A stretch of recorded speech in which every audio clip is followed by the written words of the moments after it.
आज राजेवाडी ग्रामस्थांच्या वतीने खोटा अट्रॉसिटी गुन्हा दाखल केल्याबद्दल बेमुदत धरणं आंदोलन केलेलं आहे। अट्रॉसिटीच्या दबावाखाली भीती घालून 10 लाखाची खंडणी मागितल्याबाबत बेमुदत धरणे आंदोलन आम्ही ग्रामस्थ आणि राजेवाडी गावच्या वतीने करत आहोत।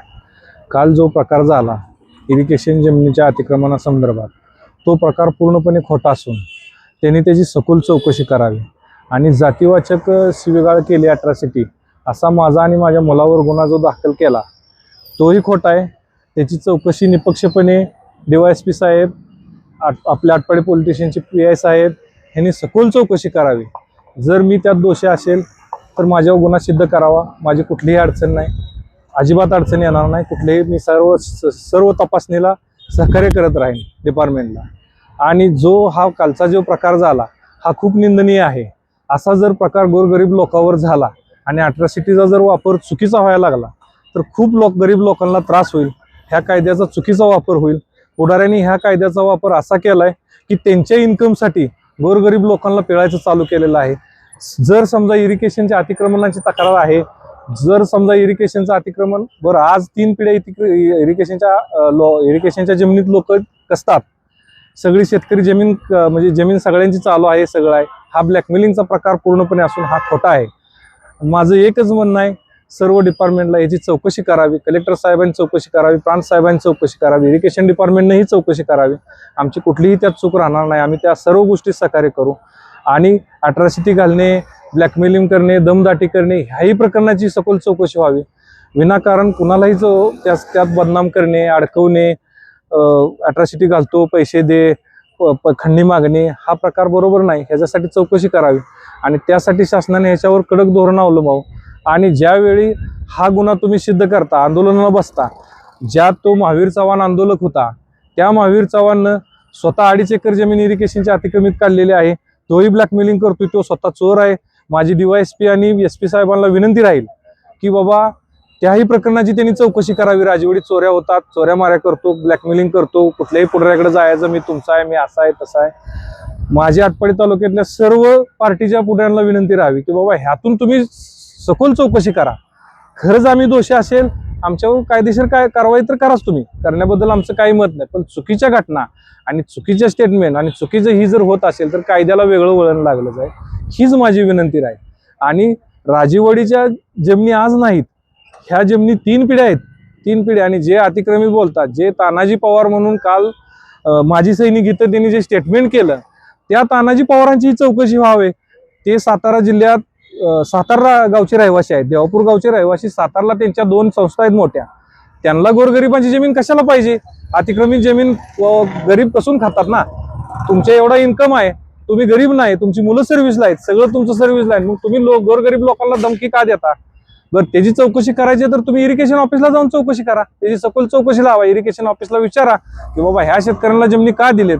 मग तुम्ही अट्रॉसिटी घालून काय साध्य होणार आहे? अट्रॉसिटी घालणे, दम देणे, भितोय का बघणे, ब्लॅकमेलिंग होतोय का बघणे हा आटपाडी तालुक्यातल्या पुढाऱ्यांचा धंदा झालाय। आणि ह्याच्यामुळे असं होईल की सर्वसामान्य लोकांना न्याय मिळणार नाही। राजेवाडी गावचा इतिहास आहे, राजेवाडी गावातला सर्व मागासवर्गीय समाज, सर्व समाज एक दिलानं वागतात।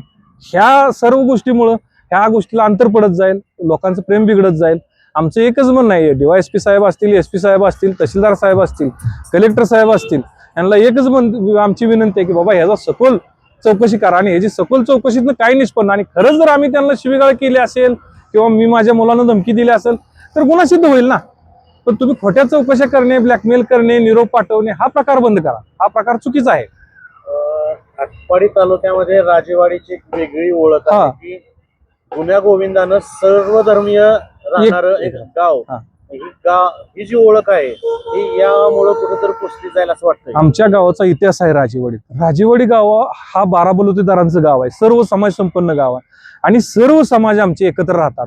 आमच्या गावाला मशानभूमी सुद्धा एकाच ठिकाणची आहे, सर्व समाजाची मशानभूमी आमच्या गावाची एका ठिकाणची आहे। आमच्या गावाचे संस्कार खूप चांगले आहेत, पण असा काय प्रकार झाला तर राजेवाडीच्या संस्कारावर बाधा येईल, राजेवाडीत लोक अंतर देऊन वागतील। आणि ह्या गोष्टीची चौकशी सर्व कर। माझी राजेवाडीतल्या मागासवर्गीय समाजालाही विनंती आहे की बाबा तुम्ही ह्यातून चौकशी करा, ह्यातून आदर्श काय निघणार आहे। आणि जर तालुक्यात असे प्रकार घडत असतील तर ह्याच्यासाठी सुद्धा इथल्या पालकमंत्र्यांनी लक्ष घालावं आणि त्याच्यात लक्ष घालून ही खरं आहे खोटं आहे काय बाबा प्रकार आहे हो. आणि जर सर्व एखादा माणूस उद्योगी आहे व्यापी आहे जर ह्याला तुम्ही अडकून जर त्याचा इन्कम सोर्स थांबवत असेल तर असं नाही होणार, असा अन्याय होतो. आणि ज्यावेळी तुम्ही अन्यायाला वाचा फोडणार आहेत, हा धंदा काय तुमचा किती वेळा प्रकार झाला. आटपाडी तालुक्यात एकच प्रकार आहे, काय झालं अट्रॉसिटी घालायची, दम द्यायचा, आंदोलन पुकारायचं आणि त्याला ब्लॅकमेल करायचं. पण जर खरंच गोरगरिबावर असा अन्याय झाला तर त्यावेळेस कायदा लूज पडेल. आणि जर खरंच गोरगरिबावर अन्याय होत असेल तर मग ह्याला अर्थ काय राहील. तुमच्याकडे याबाबतची सर्व कागदपत्रे आहेत ना. हे कागदपत्र वरिष्ठांना तपासणीस दिले आहे. मी बायस साहेबांना तपासणीसाठी सर्व डॉक्युमेंट दिले. बरं माझं अतिक्रमण आहे असं त्यांचं म्हणणं आहे किंवा पूर्वीची जागा आहे त्यांची. तर मी 30 वर्षापासून 17 वर्ष वीटभट्टी धंदा करतो. माझं वीटभट्टीचं लायसन आहे, वीटभट्टी प्रदूषण महामंडळाचं लायसन आहे, माझं उद्योग आधार आहे, माझा GST नंबर आहे. शासनाच्या सर्व नियमांना अनुसरून माझा धंदा आहे. उद्योग करतो मी उद्योग करतो. शासनाची चोरी नाही केली मी कधी. उद्योगातून पैसे मिळवतो ना. मी सुशिक्षित बेकार आहे या नावाखाली मला जलसंपदा मंत्री रामराजे नाईक निंबाळकर शिफारस आमदार अनिल भाऊ असताना त्यांनी मला शिफारस करून ती जागा दिली 2011 साली. आणि 2011 सालापासून माझा 17 वर्ष तिथं बिझनेस आहे, व्यवसाय. जर तुम्हाला वाटत होतं की बाबा तुमची जागा आहे किंवा तुम्हाला मला काय ब्लॅकमेलिंग करायचं होतं, 17 वर्ष तुम्ही आला नाही तिथं, चौकशी केली नाही. आज तुम्हाला सगळं चांगलं लोकांच्या शेती जमिनी लोकांनी व्याजानं पैसे काढून लोकांनी सगळ्या कष्ट करून विहिरी पाडल्या, सगळं केलं. माझी इरिगेशन डिपार्टमेंटला सुद्धा विनंती राहील की बाबा तुम्ही चौकशी करा आणि शेतकऱ्यांचे जे बाबा अतिक्रमित आहे त्यांच्याकडून तुम्ही वारंवार त्यांचा महसूल बुडवलाय. इरिगेशनचाही महसूल बुडवताय. शेतकरी वारंवार तुमच्या पाठीमागे लागलेत की बाबा अग्रीमेंट करून घ्या. तुम्ही वारंवार गेल्यानंतर सांगता की बाबा ह्या खंडपीठाचा निर्णय नाही, हा बंद आहे. आणि मग असा शेतकरी वापरतो तर तुम्ही अशा तक्रारी करतात. नवीन पुढारी तयार झाले, ह्याचा ब्लॅकमेलिंगचा प्रकार व्हायला लागला. ह्याच्यासाठी सखोल चौकशी व्हावी.